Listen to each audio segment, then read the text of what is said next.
nhóm dồn biệt thà chết đầy ấy chết đầy ban này thầm mày tử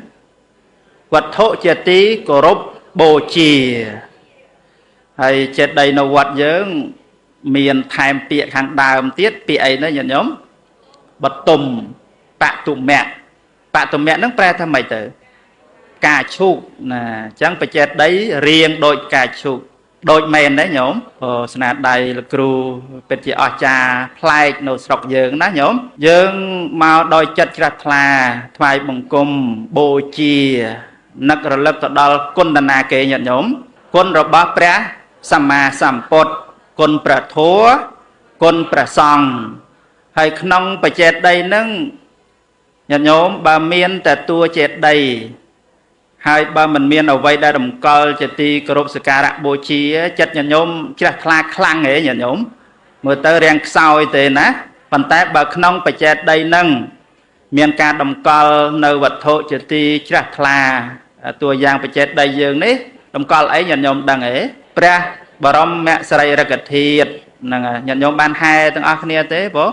khơi lọ nè bồ hai bờ tẹt sân khung krong bồ sạt bò dương nâng chẳng cứ tha căn thật thưa ao sạt đan chất rồi bò nhận nhôm pro sợi chơi màu bị cướp tì cái line Australia Bang America Canada nhận nhôm nơi sọc mai dương đi cướp bần đa khét nên nia cứ tha mò đói chất chặt là sập bài đồng cả bồ chia quân prasma sampot nâng nó nhận nhôm bàn tay nhận nhôm chưa dương từ sắc xa nhận nhóm mà chua phải xong cái đây tơ ti cái lạnh na cái lạnh này ấy cái đây màu hay đôi chất chặt lá bàn tay xua thả pe đa nhận nhóm bàn màu chua bàn một thoại bằng cung bàn một bồ chia nó nhóm bàn sắc xa pi ở vậy khả nên rương đây sầm khăn á đôi tôm chết đấy lực ru miền chia sập hờ anh chẳng miền ở hai bò dài xén chọn đằng sự đây ở đây rằng ná miền trái chứ lực ru miền trái từng ở này đấy nhận nhóm ban hay nơi giờ con trang buôn ống ban hay nữ nâu mà hình thân ban đã khơi tam cả sọp sai thông tiền nhận nhóm bật tôm mà chết đây cua chật ti chặt là nâng cứ chia phải chết đây đã co sang đôi xì măng đôi mò đôi anh chẳng có ná nhóm hay ọt miền chỉ biết đấy phải chết đây miền chỉ biết đấy nhóm ọt miền chỉ biết tề nâng hay nâng ai tha thật thề ấy nơi trong rộng bề nam muối hay có ai nâng trốt trôm ấy từ tam đồng nào thầm chiết mà trong ở nhật nhóm ban chia tất than đâu cả tệ đòi miền bật tôm mà chết đây nấy chỉ tẹt hay có rồi có chỉ cường rầm lắc trong sân đan chất bỏ dưỡng cứ xôm áo dưỡng tầng ở kia tiếng mà tiếng nhật nhóm pro sray tầng miền chết đấy muối đọcภาษา nhận nhóm đang chết ấy chết đây ấy đấy bà tôi mà chết đấy miền tại nó nông vật ai nhóm Niratanaram sắc chẹt mani chết đấy miền nữ nông antara bà chết đây thay này mỗi tiết nơi ná nhóm nó có bà kê xa đá nơi bột bằng đôi pasana thủ rẹ hay miền ai miền bà chết đây tràn tiết bà tờ krao bà tê miền sổ văn miền là cả chết đây thô para mày chết đây ai nấu bột cái gì ai sẽ đào mà ná nhận nhóm nó bị chết đầy bàn tay chết đầy muối đại dương từng orkney ai bắt đặt than bàn hay cướp ti cái lại hay nấu cho muối dương cướp bể chết đầy ai tới nhận nhómแล้วbây giờ bên chết đầy miền buôn tiệc trong bột sát na ná nhận nhóm ai chết từng orkney thì muối miền không mà chết đầy cứ bật thò có chết đầy đá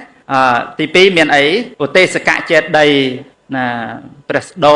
chết đây là thưa co sang đồng bay ở tây chấm po prasma sampot chiều tây sẽ cả chết đây propot pa để ma chết đàm nè vò hay miền parapo cái chết đây ở vây đại prasma sampot bàn pra đôi chè sampot chạy vò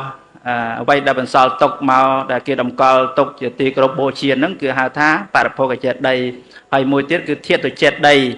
ព្រះបរមសារីរិកធាតុរបស់ព្រះសម្មាសម្ពុទ្ធមានបច្ច័យ4តែយើងទាំងអស់គ្នាញាតិញោមគួរប្រកាន់ទុកក្នុងសដានចិត្តគ្រប់គ្នាគឺសូមឲ្យមានចេតដីជីវិតញាតិញោមស្ដាប់តន់ទេបងឲ្យមានចេតដីជីវិតទាំងអស់គ្នាណាពាក្យនេះដែលអាត្មាចង់សម្ដែងថ្ងៃនេះដើម្បីញាតិញោមបានជាទីជ្រះថ្លាហើយបានជាបទសិក្សាពិចារណាមកជ្រះថ្លាក្នុងវត្តមនីរតនារាមមានបច្ច័យដីហើយញាតិញោមទៅវិញសូមឲ្យមានបច្ច័យដីក្នុងai nhómក្នុងចិត្តរបស់យើងនិយាយខ្លីទៅថានៅក្នុងជីវិតរបស់យើង ញោមស្រាប់តន់ទេចេតដីជីវិតណាចេតដីជីវិតនៅគ្រប់កន្លែងឲ្យតែយើងមានដង្ហើមដកចេញចូលរស់រានមានជីវិតត្រូវតែមានចេតដីហ្នឹងអញ្ចឹងបើយើងអធិដ្ឋានជីវិតរបស់យើងជាចេតដីជីវិតហើយយើងសួរថាពាក្យថាចេតដីដែលអាត្មាសួរញាតិញោមមិញតម្កល់អីខ្លះញាតិញោមតម្កល់ព្រះបរមសារីរិកធាតុតម្កល់របស់ដែលជាទីគោរពបូជាដូចជាភាជនៈអញ្ចឹងណាញោមភាជនៈសម្រាប់អីញោមដាក់កាយាហាដាក់របស់ដែលល្អមិនកថោទេណាញាតិញោមស្ដាប់តើនេះអញ្ចឹងចេតដីក្តីភាជនៈក្តីគឺថាតម្កល់តែរបស់អីដែលមានតម្លៃហ្នឹងហើយអញ្ចឹងបើយើងអធិដ្ឋានជីវិតរបស់យើងនេះជាចិត្តដីជីវិតនេះណាយើងមិនមែនដាក់របស់ស្មោកគ្របក្នុងជីវិតរបស់យើងទេញាតិញោមស្ដាប់តើនេះកន្លែងនេះគួរយកអីមកដាក់ក្នុងជីវិតរបស់យើងញាតិញោមដាក់អីអ្វីដែលជារបស់ល្អហើយរបស់ល្អបំផុតនៅក្នុងពុទ្ធសាសនាយើងស្អីទៅញាតិញោមព្រះធម៌របស់ព្រះសម្មាសម្ពុទ្ធនឹងហើយញាតិញោមអត់មានអ្វីដែលប្រសើរជាងនឹងទៅទៀតទេណាញាតិញោមស្ដាប់តន់ទេសូមឲ្យយើងមានព្រះធម៌នៅក្នុងជីវិតរបស់យើងនឹងណាយើងឲ្យធ្វើជាចេតដីសម្រាប់ដាក់ព្រះធម៌របស់យើងនេះណាញាតិញោមមើលញាតិញោមមានសិលគ្រប់គ្នាណាមានទានមានភាវនាគ្រប់គ្នាជីវិតរបស់យើងនឹងថ្លៃថ្នូរទេញាតិញោមថ្លៃថ្នូរណាហើយបើសិនណាបើញោមអត់មានធម៌វិញណាអត់បានបដិបត្តិនៅធម៌របស់ព្រះសម្មាសម្ពុទ្ធវិញណាជាបុគ្គលដែលប្រព្រឹត្តអនាចារណាប្រព្រឹត្តអំពើឃាតកម្មคล้ายទៅជាអីញាតិញោមប្រព្រឹត្តឃាតកម្មคล้ายជាឃាតករញាតិញោមចង់คล้ายឃាតករទេคล้ายទេគ្រាន់ឮពាក្យថាឃាតករ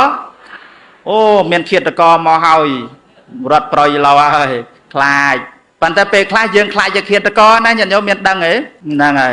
ហើយឃាតករវាទាល់តែសម្លាប់អីធំដុំឬមិនដែរញាតិញោមសិលទី1នោះស្អីគេញាតិញោមបាណាតិបាតាហាមបៀតបៀនអាយុជីវិតរបស់អ្នកដទៃទាំងមនុស្សទាំងសត្វហើយធ្លាប់បៀតបៀនទេញោមល្អដែរបើឆ្លើយដោយត្រង់រំដងណាមូសសម្ោចអីណាញោមប៉ះពៀខ្លះទេញោមបើប៉ះពៀស្លាប់ទៅខ្លាចជាអីខ្លាចជាឃាតករមិនដឹងខ្លួនណាញោមហ្នឹងហើយណាប៉ុន្តែដល់ពេលយើងដើរអីតាមផ្លូវអីនឹងញាតិញោមដើរជន់សត្វតូចសត្វអីល្អិតឆ្មាអីហ្នឹងញាតិញោមដើរជន់ស្លាប់ពេញណាពេញណីហ្នឹងញាតិញោមគិតមិនដែរបងគិតថាខ្លួនឯងប្រព្រឹត្តអំពើបាណាតិបាតទេឬយ៉ាងណាអត់ទេដោយសារអីញាតិញោមហ្នឹងដល់យើងសិក្សាពធទៅគឺថាដែលខ្លាចទៅជាកម្មណាជាអំពើហ្នឹងវាតលតែមានអីចេតនាណាចេតនាដើម្បីបៀតបៀនដើម្បីផ្ដាច់ផ្ដាល់អាយុជីវិតរបស់គេហ្នឹងហ្នឹងហើយអញ្ចឹងគឺថាញាតិញោមមានធម៌ទាំងអស់គ្នាមានសេចក្តីល្អទាំងអស់គ្នាគឺថាជីវិតរបស់យើងនេះជាជីវិតចេតដីណាញាតិញោមហើយឈ្មោះថាយើងនេះគឺជាអ្នកដែលត្រួតត្រងពុទ្ធសាសនារបស់យើងឲ្យបានកុំកើងរុងរឿងញាតិញោមណាញាតិញោមឃើញបច្ចេតដីឃើញទីសក្ការៈបូជាអីចឹងទៅញាតិញោមគិតថាអូពុទ្ធសាសនាយើងរីកចម្រើនណាស់រីកចម្រើនណាស់វត្តអារាមធំល្អមានសាលាឆាន់មានព្រះវិហារស្កឹមស្កៃអីហ្នឹងញាតិញោមគិតថាអូពុទ្ធសាសនារីកចម្រើនណាស់រីកចម្រើនមែនទេញាតិញោមយើងអាចមើលឃើញចឹងក៏ជារឿងមួយដែលថាអាចវេតម្លៃអីទៅបានថារីកចម្រើនទៅដែរប៉ុន្តែមែនទែនទៅរឿងរីកចម្រើនពុទ្ធសាសនាក្តីវិស័យអភិវឌ្ឍសង្គមអីក្តីមិនមែនអាស្រ័យលើសំណង់ទេណាញាតិញោមអាស្រ័យលើអីគេញាតិញោមអាស្រ័យលើអីមិនមែនអាស្រ័យលើសំណង់ស្កឹមស្កៃធំណាធំណីទេណាញាតិញោមអាស្រ័យទៅលើមនុស្សស្រាប់តើនេះញាតិញោមអាស្រ័យទៅលើយើងគ្រប់គ្នាហ្នឹងយ៉ាងណាមិញក្នុងពុទ្ធសាសនាក៏ដូចគ្នាដើម្បីពុទ្ធសាសនារបស់យើងរីកចម្រើនអាស្រ័យនរណាខ្លះញាតិញោមអាស្រ័យបរិស័ទទាំង4មិនចឹងនរណាខ្លះទៅណាភិក្ខុសាមណេរបាសកឧបាសិកាអ្នកបួសហើយនឹងគ្រហស្ថយើងទាំងអស់គ្នានឹងតែម្ដងហ្នឹងហើយអញ្ចឹងគឺថារឿងដែលធ្វើឲ្យពុទ្ធសាសនារីកចម្រើនឬក៏ថាចិត្តជ្រះថ្លារបស់ញាតិញោមដើម្បីត្រួតត្រងប្រធัวឲ្យបានស្គមស្កើងមិនមែនអាស្រ័យនឹងវត្ថុខាងក្រៅទេណាអាស្រ័យនឹងដួងចិត្តសន្តាននៃចិត្តរបស់ញាតិញោមប្រុសស្រីគ្រប់គ្នាហ្នឹងណាអញ្ចឹងបានថារឿងដែលចាំបាច់បំផុតសម្រាប់យើងគឺថាត្រូវអរតនីពធัวនោះសេចក្តីល្អគុណធម៌ពធរបស់ព្រះសម្មាសម្ពុទ្ធនឹងមកដាក់នៅក្នុងចេតដីជីវិតរបស់យើងទើបបានពុទ្ធសាសនាយើងកុំស្កឹងរុងរឿងណាញាតិញោមសូមអនុមោទនា